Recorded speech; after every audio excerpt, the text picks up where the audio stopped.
The following episode of the Comics and Crypto podcast is for informational purposes only, and anything expressed by the hosts or their guests is solely their opinion.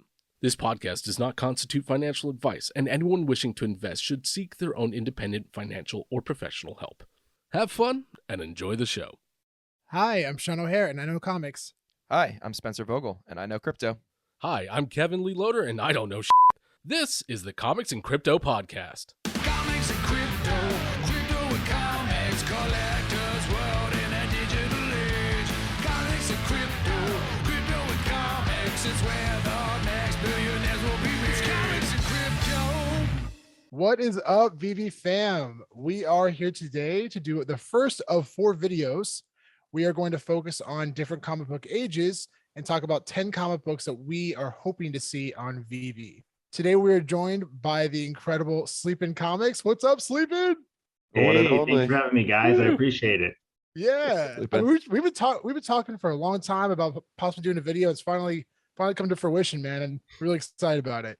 Yeah, this is great. These are some great comics, and I'm really excited to, hear your guys' thoughts on it. I'll definitely give you mine. All right. Definitely. So we'll start off at number 10, the A-Force number 1. And A-Force is basically an all-female team of Marvel Comics heroes, and some of their most powerful members include Captain Marvel, Kate Bishop, America Chavez, Monica Rambeau, Scarlet Witch, and She-Hulk. And what's really exciting about this comic is that a lot of these characters are characters that are already in the MCU. This is a very female-driven narrative, which is really exciting as well. So what are your guys' thoughts on this? I mean, like, the biggest thing is I heard about this comic originally from a good friend of mine, Brian. Big shout out to Brian. Follow him on Instagram at Comic Web. He was telling me about this comic, and he's heard some whispers about potential speculation that the A-Force team could come to the MCU. Most of them have been mentioned already or have their own shows. Yeah, for sure. I remember before Endgame, there was a bunch of spec around this in the physical comic book world.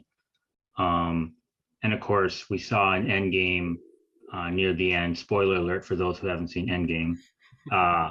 We got to see all the female characters get together and try to do it out to try and help out Captain Marvel get the gauntlet to the finish line there.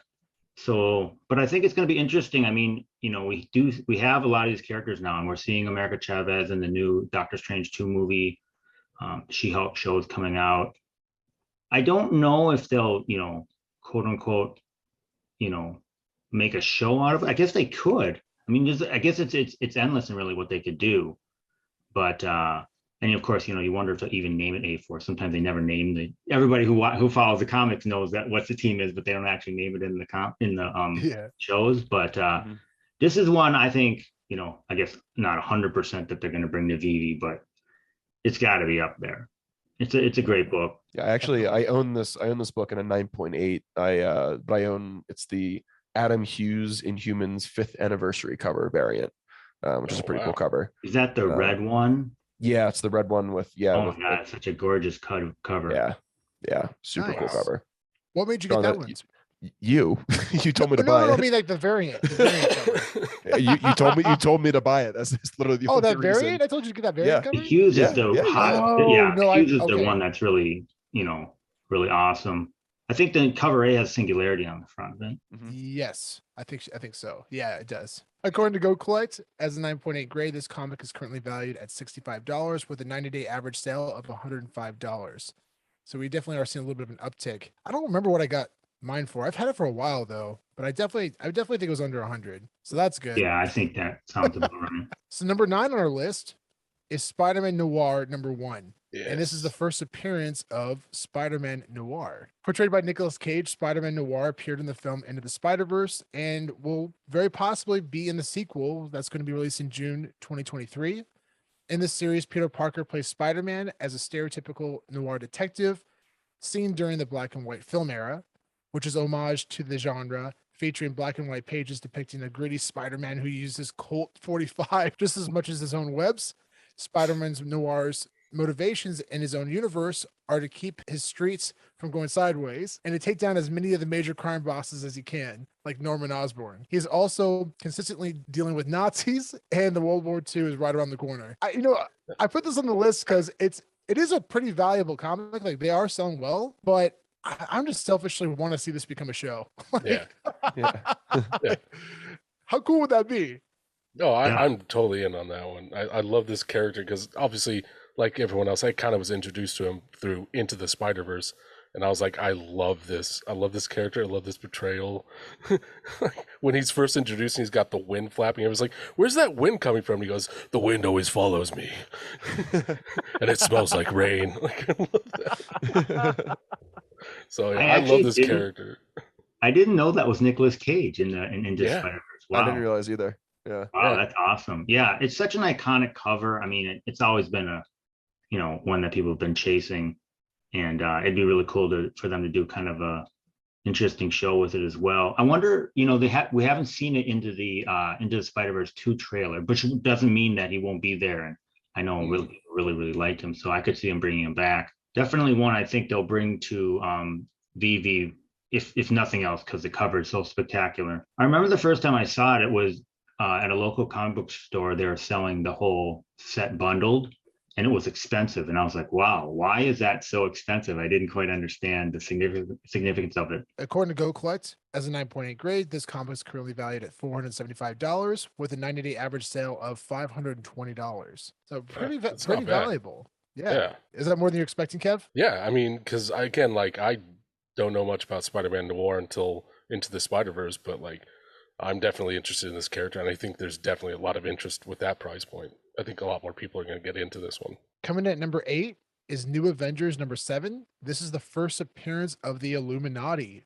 The Illuminati are a secret society and group of the world's most powerful superheroes in the MCU. Members of the Illuminati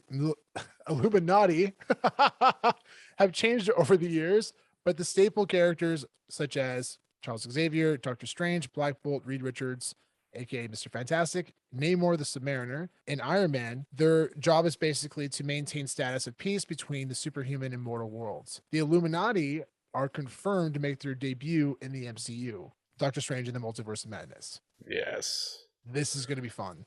Yeah, I had never heard of the Illuminati until the whole reveal from the Doctor Strange and the Multiverse of Madness trailer, and I was like, "Oh my god, the Illuminati are real! Oh my god, this is Yeah. Sean called me on the phone. He's like, "Did you hear about the Illuminati?" I was like, yeah, right." What? Yeah, did not realize that there was a comic book Illuminati in the Marvel universe. Very cool though. Yeah, I think this one is huge. It opens the door for so many different storylines. They've, been running around for a long time. I definitely think we'll probably see this one at some point. And it was exciting to see, spoiler alert, maybe I shouldn't say this. There is a scene in the trailer for Doctor Strange 2 that does seem to be very Illuminati-like. So we'll see. We'll have to see the movie, right? Maybe it's you never know in those trailers, right? They're trying to always throw us off. But yeah, there's a couple interesting things I think here. Number one is this team isn't the way, at least, you would normally think they were going to introduce some of these big time characters, like Black Bolt, Reed Richards, etc. So once again, are they or are they not going to? And of course, it would be, Charles Xavier, first time in MCU. Is it going to be Patrick Stewart? Is it going to be, who is it? What is it? What version of Patrick Stewart? I've heard people say, is it going to be, the one we saw in Days Future Past, an older one, who's kind of, almost, so we'll see. It'll be interesting. And then, of course, it opens the door for all kinds of other rumors that we've been hearing about, which, you're probably familiar with the rumor of World War Hulk. So that particular comic line involves the Illuminati. I'm not going to go into a lot of it because I don't want to ruin anything. And that really opens the door for a lot of things. The other thing I think when you're talking about kind of crazy,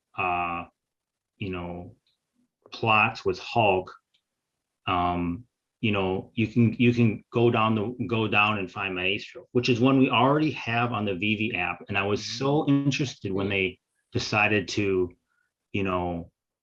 push that one. Now, the other thing, as we know, last year they came out with a Maestro comic solo, which I think was a five book series. I can't remember.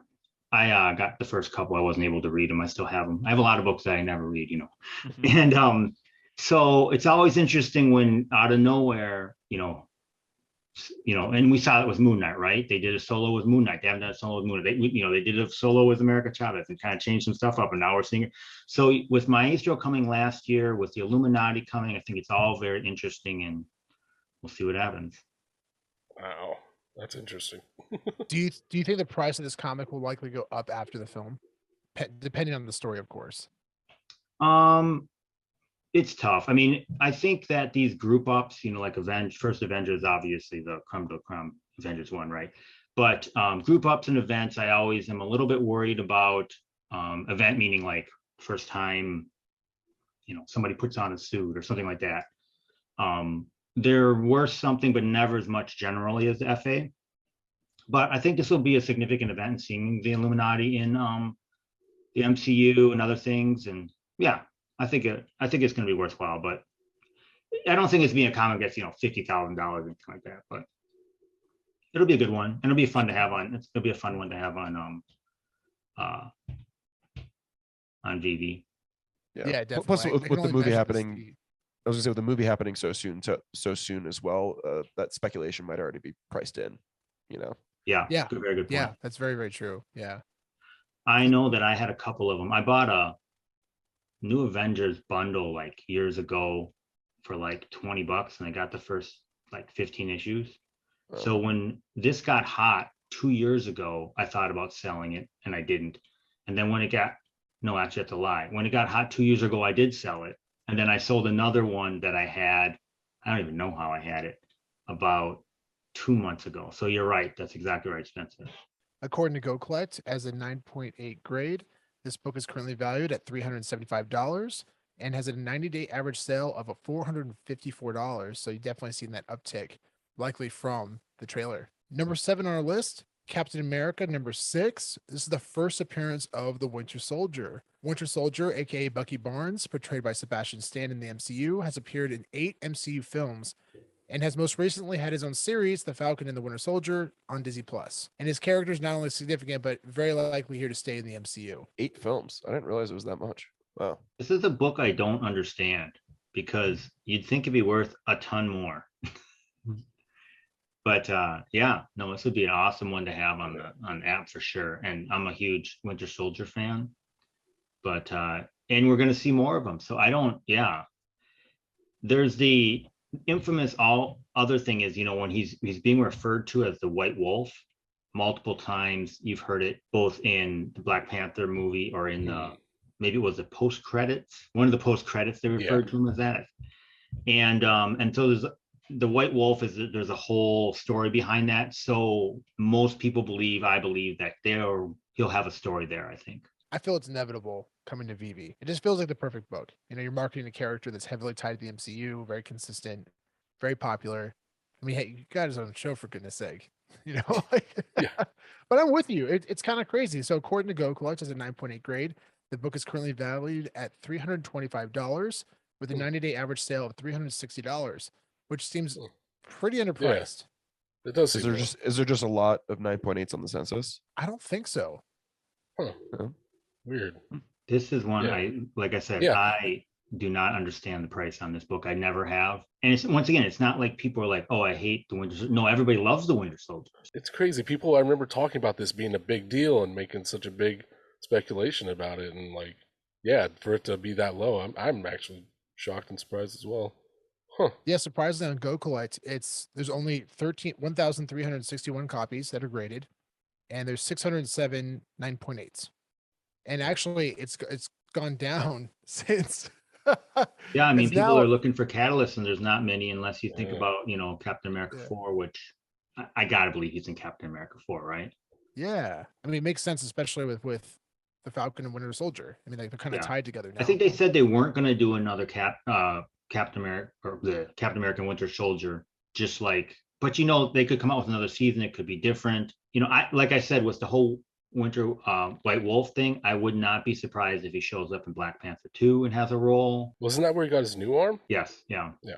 So coming at number 6, Amazing Spider-Man #4. This is the first appearance of Silk, aka Cindy Moon, is Peter Parker's brilliant classmate. In the experiment's final moments, as a radioactive spider not only bites Peter, but also her. infusing her with many of the same powers and abilities as Spider-Man. Some of Silk's powers are superhuman strength, speed, agility, reflexes, creation of spider webs from fingers, and clinging ability. Silk is going to be turned into a show on Amazon, and it's going to be produced by Chris Miller and Phil Lord, who Interesting. created Into the Spider-Verse film. Tons and tons of spec around this book. It's been going on for literally years. I can remember, years and years ago when they said this and that. Yes, this is a really interesting take on Spider-Man. She's Korean, and really, most people believe that they're going to build this Asian team that we've seen 3-4 years ago, which is called the New Agents of Atlas. We've already seen 2 members of this team. We have seen Jimmy Woo, who has been in Ant-Man 2 and was in really heavily in the WandaVision show. Yeah. He is the leader. He's kind of like Director Fury for the New Agents of Atlas team. And we've seen Shang-Chi, of course. He's on the team. And Silk is a part of that team. So you wonder when they're going to bring, and then there's, spoiler alert, sorry, there's Arrow, who is Chinese, I believe, Wave, who's Filipino. I'm forgetting people. Oh, there's 2 more Koreans, the little girl and her bear, Io and Crescent. I'm forgetting somebody offhand here, doing my best. Oh, Swordmaster, Nice. who, spoiler alert, turns into the next, I think is turning into the next Iron Fist. I haven't read it yet. Oh, wow. So yeah, there's like super crazy stuff going on with this team. And I think you're right. They'll probably bring this one. New Agents of Atlas could be one they bring to the VeVe app as well. Yeah, that'd be cool. Yeah, it's super fun, especially with the show coming out. Her popularity is probably going to increase even more, and people are definitely really hyped on it, especially with Chris Miller and Phil Lord Yeah. taking the helmet producing. I mean, they're Absolutely. they're crushing it. Those guys are just absolutely stellar. So for everyone out there, Chris Miller and Phil Lord, they directed the 21 Jump Street films. They directed the Lego movie, Yep. and they produced. Did they direct? They didn't direct Into the Spider-Verse, but they produced it. Actually, I thought they did direct it. I for sure. Yeah. Well, Kevin looked that up. We definitely know that at least produced it, and having those guys creatively in charge of this project just gives you full faith in the show. Full faith in the show. It's very exciting. I was So also interested the fact that it's going to be on Amazon, which I had heard as well. Oh, Yeah. interesting. yeah, it's good. It's a Sony project, and it's going to be head by Amy Pascal with Sony Entertainment. Oh yeah. Cool. So no, they didn't direct it. Directed by 3 people: Bob Perischetti, Peter Ramsey, and Rodney Rothman. Yeah, I own But this you book as well, definitely feel actually. the Phil Lord so- influence in them. Spencer, which one do you own? Do you own the? Yeah, I own the Humberto Ramos variant. It's the Very 1 to 10 variant, and it's Yeah. signed by Ramos too. That's Oh, awesome. wow. Yeah, That's you got awesome. the 9.82, right? Oh my, that's a big Yes. time book. I So have yeah, a I'm number super of excited the about that one. cover A's, but the 1 in 10, that's the white cover, right? Mm-hmm. Yep. Yeah, Yeah, it's I was super very awesome. lucky. incredible. Good work. Hit up a. Yeah, I that hit one up a took guy that on one took a little eBay. bit of work. Yeah. Yeah. Yeah, I ended up having working a deal with him offline, like through email. I think it's a CBCS graded book, but still. It's a really good book. I remember you picking that one up. I also have a 9.81, and it's signed by Stan Lee. Oh wow, Nice. Little flex you move guys are there. big time. Yeah. Yeah. Oh, I was very proud of that one. That cover is incredible. It's one of my favorite covers for modern age comics for sure. According to Go Collect, as a 9.8 grade, this book is currently valued at $300 with a 90-day average sale of $356. So you're seeing Nice. a lot of the Yeah. 90-day average sales are above the FMV, the fair market Yeah. value. That's good to see. Coming in at number 5, Invincible Iron Man Volume 2. This is the first appearance of Riri Williams, who is for sure coming to the MCU. She's going to be portrayed by Dominique Thorne, who had no audition for the role. Did you guys hear about this? No. No, Yeah. So Dominique Thorne, she's been in only like 2 films. They're very significant films, and they contacted her and they said, "Do you want the role?" Wow. And then they gave Amazing. it to her. It was unreal. I was watching her talk about it, and she said it was the greatest audition of all time. Wow. Which is just basically confirming if you want the role or not. So she's going to appear in her own series called Iron Heart, and Riri Williams is a teenage engineering genius who designs her own version of the Iron Man suit. Following her father's death, she lives with her mother and her aunt in Chicago. At 15 years old, she gets herself into MIT. It is there where she builds her own version of the Iron Man suit. Wow, that's awesome. Yeah, this is a crazy, awesome book. I'm glad I have a couple of these as well. 100% this one's coming to VeVe. They just got to figure out when. And so the rumors are, as you guys know, is she is set to appear in Black Panther 2. And then there's an Iron Wars show. I think most people believe she'll be in there, but I think she's just going to be everywhere. Yeah. She's going to be a super big role, and this is going to be a book. This is going to be a big book on VeVe. This is going to be, it's already a big book in the real world. I think sky's the limit for this one. Super exciting. Yeah. Yeah, really excited for this character. She's going to be a lot of fun. According to Go Collect, as a 9.8 grade, this book is currently valued at $675 with a 90-day average sale of $743. Coming at number 4 is all new Marvel Now, 0.1 number 1, which is the first appearance of Kamala Khan. She's going to appear in her own series coming June 8th, 2022, called Ms. Marvel, which looks really, really exciting. And she's also slated to appear in a film coming out called The Marvels, which stars Captain Marvel and also Monica Rambeau. So this is a great one. I 100% believe this one's coming to VeVe as well. Her show's coming, and really she's such a big character in the Young Avengers. All these new younger heroes, she's in all the teams. So I think the other thing that's significant is that she is the first Muslim superhero. And if you've seen the trailers for the show, I think they lean into that, and her family. You can see all that, a really big part of the comics, and they're mirroring that in the show, which is great.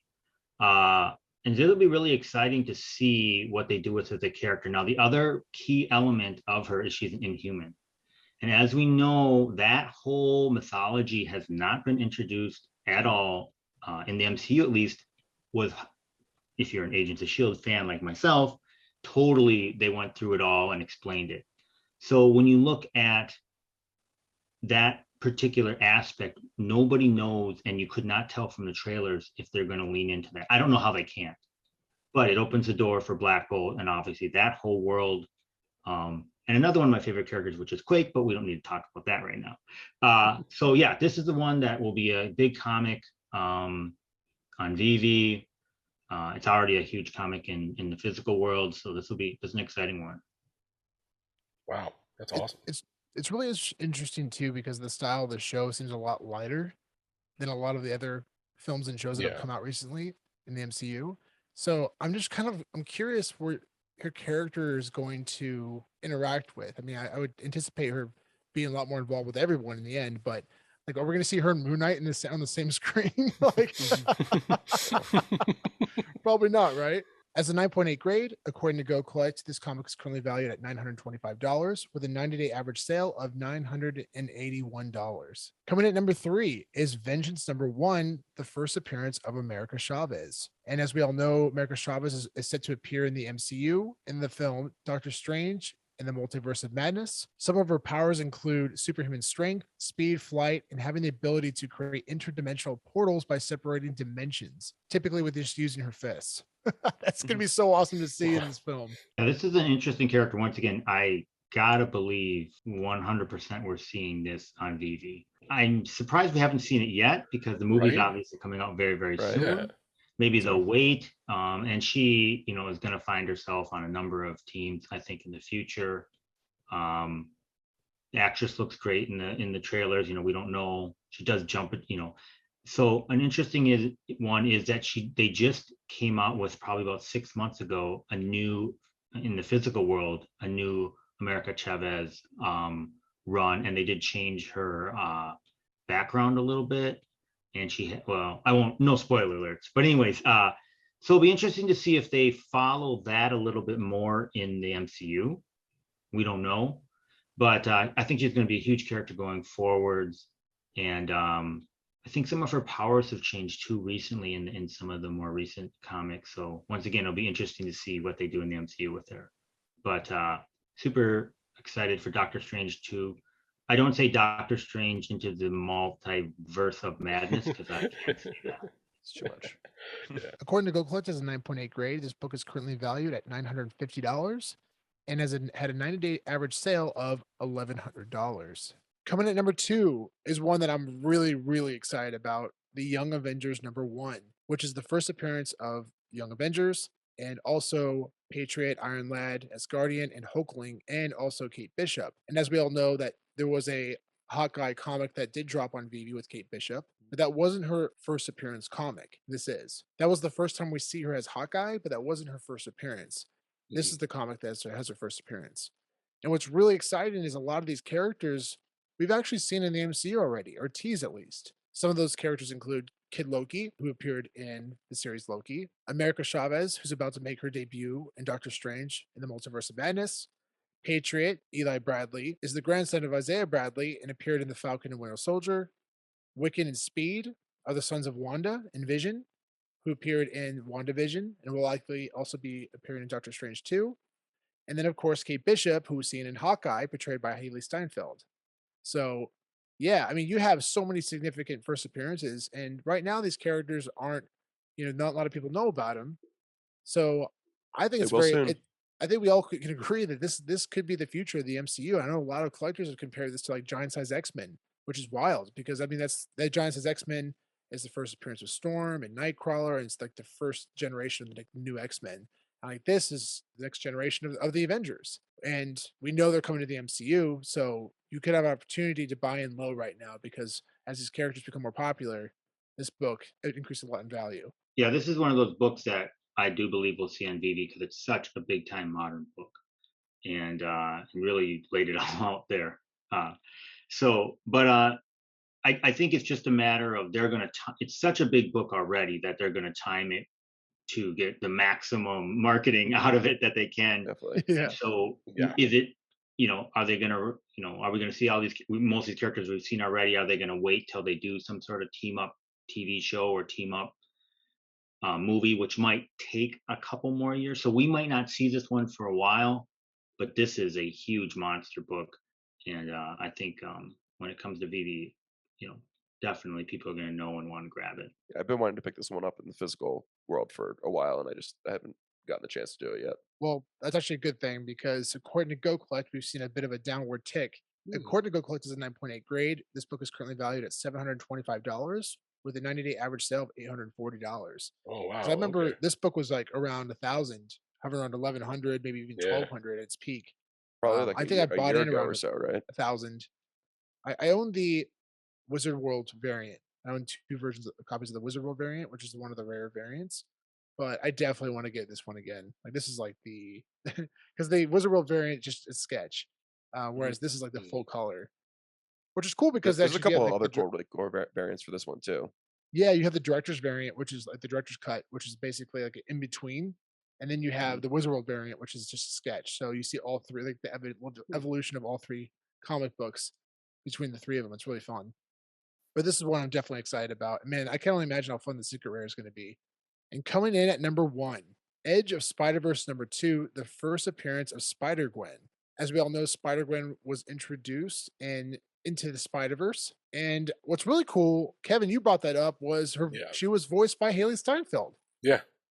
Which is really Haley cool. Steinfeld plays Spider-Gwen. I don't know how they're going to Sleeping make that in work your in the MCU. Yeah, this is another monster book, and we were most people were introduced to this character when we saw her in Into the Spider-Verse, and really everybody loved her. I think this character is, a sleeping giant. I don't know how many different characters can actually, I think, carry an entire franchise, and I think this is one of them. So when you're talking about Miles Morales, you're talking about Venom. This is a character, Spider-Gwen, which everybody loves, and of course, the significance within the Spider-Verse and Spider-Man and Miles especially. She has all of her own adventures. She's had multiple runs, and I think that they know it. They just and I guess it's going to be this kind of once again battle between Sony and Disney to try to get it right.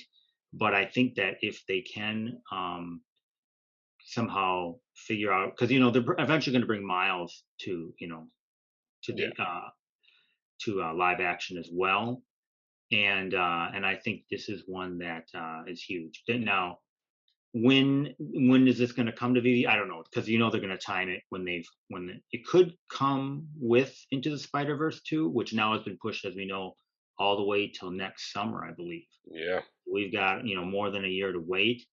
But they also could wait to release this when they were to do something solo with her. So it could be a while before we see this book. But in the physical world, this one is just It's on a fire. no-brainer. Yeah. Yeah, Yeah. it's on fire. It's crazy. Yeah. Her Like, character right now is very popular among like cosplayers. You see her outfit everywhere right now. Halloween this year, I saw a lot too. And that's crazy too, because I mean, just imagine when she does inevitably come to the MCU. I can't Yeah. imagine the popularity that she's going to have. I would not be surprised if Into the Spider-Verse is tied to the MCU eventually. Yeah, I think so. I mean, there's so many rumors, right? It just And feels inevitable. you've seen Yeah. that they don't retell these, they don't waste time anymore retelling any of these origin stories. So they're not going to bring in a Miles movie and then show his origin story again. So I think, he's just going to step through some portal and we're going to get a live action Miles. That's so cool. I love that.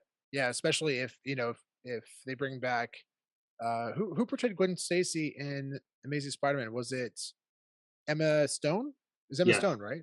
Yeah. Sadly passed away in that one, but Yeah. Yeah. you never know. Yeah. You never know. Yeah, it could bring her back. That could be interesting, right? The whole multiverse thing. I wonder how long the multiverse is going to last in the MCU. Mhm. I I think mean, it's a in the good mo- excuse in to the- do a lot of things, so they could keep it for a while. It does help them, right? When they kill people off, they can just Exactly. bring them back. Always bring it yeah, back. I know Yeah. it's actually gone. Yep. Yeah, I mean, we do know like it probably lasts through at least the quantum realm or the next Ant-Man 3. What's the title of that film? Quantiverse or quantum realm? Quantum Mania or something. Quantum Mania. I Yeah. can't remember what It it sounds is. like a ride at an amusement park. I'm way in. That's great. But yeah, I anticipate it could potentially end with King the Conqueror. That could be interesting, right? Obviously, the number of players they have to be put in place for that to happen, including Doctor Doom. But that's the big rumor, and we'll see. Yeah, it was really cool. About 2 years ago, or 2020, I was at Torpedo Comics at a signing with John Beatty, Mike Zeck, and Jim Shooter. And then I was talking to Jim Shooter about Secret Wars because I think there was rumors that Secret Wars could potentially be turned into a film. And oh, you know what it was? No, it was the Russo brothers were talking about how they would love to see this film become a reality, and that this film would make Endgame look like child's play in their words. And Jim Shooter's like, well, Sean, it's interesting. Marvel just hit me up actually and asked me for materials about the Secret Wars, and they only do that if they want to make movies about it. Like, what? Are you telling me this right now? Like, I'm going to go on eBay and buy as many Secret War 1 comics as possible, and that's what I did. And sure enough, a year later, it actually came out online that Jim Shooter actually publicly talked about it, which I was shocked. I mean, We'll have to wait, right? We don't know. They know and they just announced. I think that Kevin Feige signed for another 10 years there with Disney. So that's a no-brainer to sign him, and that's good for us. That's a huge win. Huge win. I mean, as long as that guy's in charge, I have full faith in the MCU. Like, no question. We're all kind of bummed about John Watts departing Fantastic Four. I was personally bummed about it. Kevin, not so much. No, I think he's a great director, especially when it comes to characters. I think visually, he still had a lot to work on. And the thing about the Fantastic Four is there's a lot of visual elements to make them work on top of the family elements that are the Fantastic Four. So you need a director who could really handle those visuals, because let's be honest, when Mr. Fantastic stretches, you can make that look goofy very easily.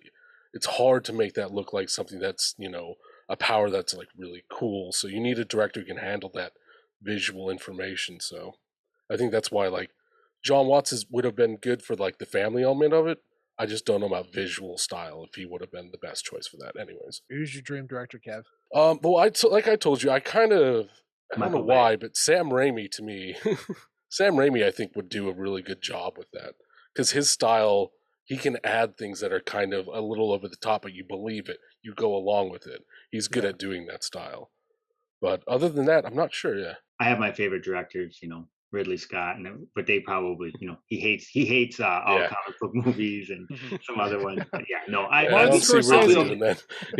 they've been, so good finding, unknown directors, that have done some work, but are able to really, fit right into what they're trying to do. So I wouldn't want, but yeah, my favorite director of all time is Ridley Scott. So. It'd be really cool. Actually, Kevin was telling me this earlier today that someone was talking about if John Krasinski actually does end up playing Mr. Fantastic, let him direct it. Yeah. That's actually really cool. Yeah. I didn't think of that. I mean, he's a really talented director, really talented. And I definitely think he has the experience to run the show. It's a lot to take on, though. What a challenge that would be, right? You're playing Yeah, Mr. it's a lot Fantastic to take and on. directing at the same time. Yeah. That might be a bit ambitious for Marvel to allow that to happen. But we'll see. Episode 1 in the Yeah. bag. Sleepyn Comics. It's so good to have you on, man. Thank you so much for coming on. It was just a wonderful time. Wonderful time. Yeah, thank you. Great. Thanks for having me. It's been fun. Thanks. Let's do this again. Absolutely. 100%. Don't forget to stay awesome and remember, the moon, let's go to Mars. Music is by NineFinger. Make sure to check out their music at NineFinger.com. And you can follow them on Instagram at NineFinger999. Be sure to check them out and send them some love.